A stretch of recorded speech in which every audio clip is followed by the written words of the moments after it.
Hello, this is Nancy from one-question.net, and welcome to my third ever podcast. Thanks for joining me. Getting this out of the way really quick, you can reach me on Facebook at facebook.com/one question at a time with one spelled out, or on Instagram at the number one question at a time. And today I'm going to talk to you about the benefits of having a reading with a psychic medium. Just like the last podcast, I really didn't think I was going to do a podcast when I woke up this morning, but I was inspired by a client that I read for on Friday night and what she wrote in her recommendation to me or for me on Facebook. And it got me starting to think about the benefits of a reading with a psychic medium and what it can do in your life.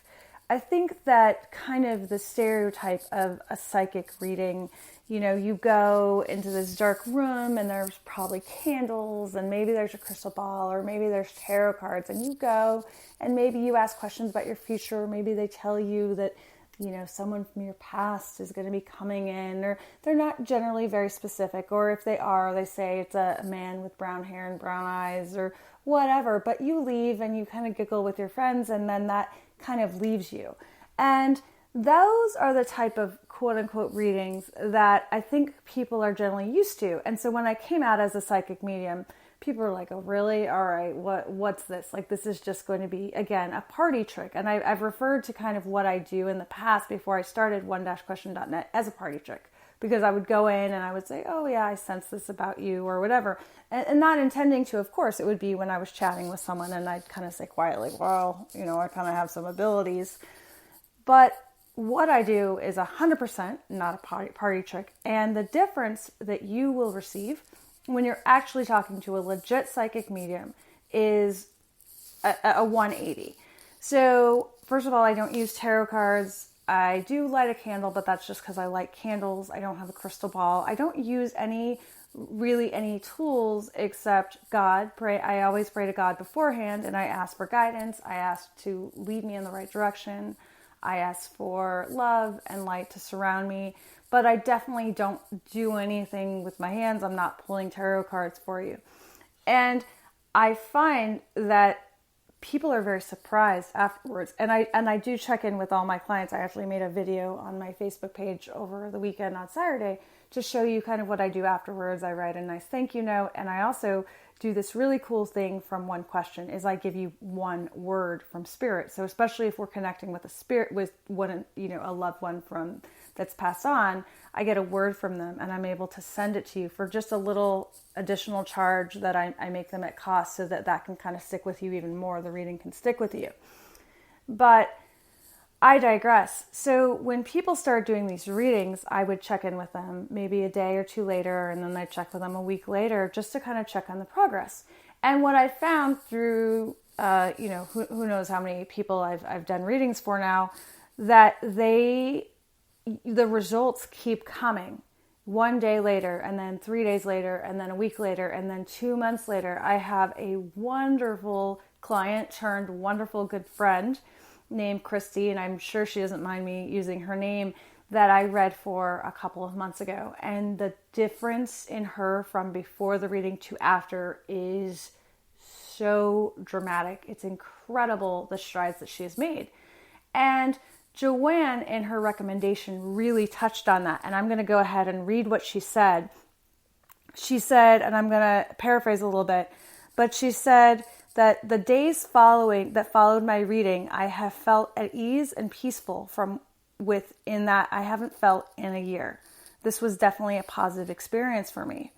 She mentions that after taking the reading gave her a sense of peace, and she woke up the next morning after taking time to process everything, and she felt like a weight was off her shoulders and a feeling of peace.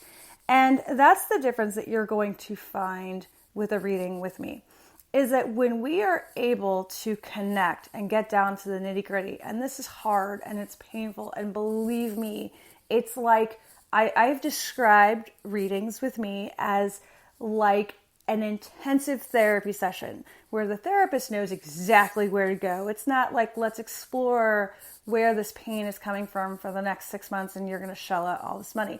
No, I generally get right down to the heart of the situation very quickly. And it can be very shocking, and it can be very, and I've heard this term is it almost makes you feel blindsided a little bit, because you're sitting there and you think that you're going to get this very typical tarot card reading, or, where it's going to be very light and funny. And I really do get down to the bottom of the pain that you're holding on to, or the things that are really holding you back. And in Joanne's case, of course, we can't talk about specifics in the reading, but, there were things that she was definitely holding on to. And when someone actually points that out, it's like, let's say, and I described this, what I can see as a psychic medium, very similar to like a sweater. So I can see people wearing a red sweater and no one else can see, but they're wearing a red sweater. And I point it out to you and I say, hey, you're wearing a red sweater. And you might go, well, I don't know that I'm wearing a red sweater. And you look down and you go, wow, I guess I am wearing a red sweater. And I said, hey, how does that red sweater make you feel? And you go, wow, I guess it makes me feel really crummy. I didn't even realize that. And we take the sweater off. And all of a sudden you have all of this weight lifted off of you, and you're free from wearing that sweater, that red sweater that you didn't even realize you had on. And the difference between myself and a therapist is the therapist is going to try and find out maybe, and they know maybe that you're wearing something on. Maybe they're going to say, well, maybe it's a sock or a shoe or something. And eventually they might get down to the red sweater, but then it's going to take time to pull it off. But thankfully, from the guidance of God and help of the universe, I'm able to help you. If you're willing and ready and open, these are very key terms, you can take that sweater off and just release it. And generally, there's a lot of crying. There's a lot of, it's a huge release, because everyone is holding on to pain. Everyone is holding on to things from their childhood, or a marriage, or maybe you fell in love at 16 and you didn't even realize that you're still pining for them until in a reading I go, hey, you go, I'm not happy with my marriage. And I said, well, why are you still looking up that guy on Facebook or on the internet? And you go, wow, I didn't realize it. But I'm able to get down to the heart of it. And so this is what's really interesting, is we break through those barriers, if you're willing to let me. And we take off that sweater. And it's such a huge relief. And you wake up and you'll find you probably sleep a lot better that night. And then you're still milling it around. You're thinking about it the next day. And then the next day, and the next day. And you find that because you have acknowledged that pain and you have acknowledged those feelings, you are able to let go of it, and you start experiencing new things. You find yourself willing to try maybe different angles on something. You are looking at things in a whole new way. And you find that you're responding to things that maybe a few days ago you responded to completely differently, because you have been able to move past why you did something. For instance, I make it no secret, I am a mom, and sometimes I am a single parent when my husband's out at sea, he's in the military, and I will yell at my kids, and I will just be like, oh my gosh, what is going on? And I will yell. But if I'm able to take away that reason why you're yelling, let's say I'm yelling because I'm just frustrated, and all of a sudden I'm able to not only explain why you're frustrated, but get down to releasing that frustration, then you don't feel like yelling at your kids. Now, there's no guarantees in this. Please don't come to me in 3 days and ask me why you're still yelling at your kids. Well, because we're moms and we're not perfect, and that's what happens. And if you don't yell at your kids or ever lose it on your kids, God bless you, because it is so hard being a mom.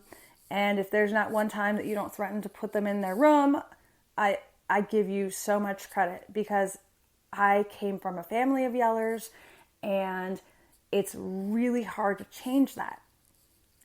And just like in therapy, having and speaking to a psychic medium can really release a lot of that childhood trauma and a lot of that childhood stress. But here's the thing. You need to be able to let go of it. I recently did a reading with someone that was a little bit more resistant than Joanne. And she was hearing me, but I could tell she wasn't really receiving it. And when someone is a little bit more closed off, it's much harder to read them. I may get little excerpts of what I'm supposed to, but I'm unable to really get down to it because you're so scared.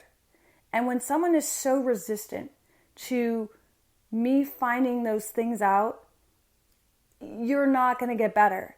And I guess my point to that is, if you're going to pay me to do a reading, make sure you're ready to let me see that soft underbelly. And it is so, believe me, I know how hard it is to be vulnerable. Me even doing this podcast right now, I'm being vulnerable. I'm telling you, I'm yelling at my kids. I'm telling you that it's hard to be a mom. And I'm telling you, I'm a yeller too. But being vulnerable like that is what allows us to truly be able to release our pain. And when you come to me, anyone comes to me, I should say, not you in particular, come to me, and you're afraid of what I might say, you're afraid of what I might reveal, then how am I going to be able to help you if you're afraid? I know you're afraid. I know that every single person that comes to me and either asks a question or asks for a reading, that's a huge step. And that's why I genuinely think in an email, when you contact me and say, hey, I'd like to do a reading, I genuinely thank you. One of the first things I do is say, thank you for being vulnerable. Thank you for being open, because even that is a huge step for people to say, hey, I need some help. Hey, I'd like to connect with my dad that passed when I was 10 and I have some issues with that, or whatever. It's huge in itself. But you need to be willing to take the next step and realize that I'm not going to tell you anything that I'm not supposed to know. So I'm not going to know what happens in your bedroom. I'm not going to know those skeletons in your closet that you don't want me to know, that they don't need to be dealt with. But if through God I am pinpointing those skeletons, then guess what? Those skeletons need to be released, and those skeletons need to be pulled out of the closet and emptied out of your life. And there are so many of us, we've all had a hard life. We've all had things, we've all done things that we're ashamed of. We've all done things we're embarrassed about. We've all done really stupid things. Me, totally. I have been mean to people. I have hurt people. I have had horrible fights. I have said horrible, horrible things. But I have forgiven myself, and I know that was on my path to learn from, and also to have empathy when someone comes to me because of their past pain and their past trauma. So know that I'm never going to find anything that I am not supposed to find in order to help you.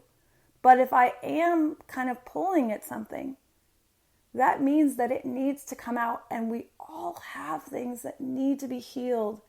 It is so hard, especially in today's world where there's this image of perfection on social media, and especially with moms and families where we feel like we need to show this really pretty picture. And it's sad in a way, because we aren't even being honest with ourselves about really what the problem is. But when you come to me, I'm going to find out what that problem is. And you have to be ready to not only deal with it, but let it go. I know that there are things that we can all let go of, myself included. I am personally dealing with something right now that I am personally struggling with that I need to let go. And every day I get a little bit better, and I talk about it with my husband, and I talk about it with my therapist, and that's how I'm able to let go. But for you, I'm able to offer that opportunity to say, this is what you need to let go of. This is what's causing you pain, and this is what's holding you back. When you have a reading with a true psychic medium, you are going to feel instant relief. It's going to be a wave of emotion if you truly are allowing yourself to be vulnerable and open. And from that, the sky's the limit on what you can achieve, because then you're no longer being held back by whatever you were holding on to.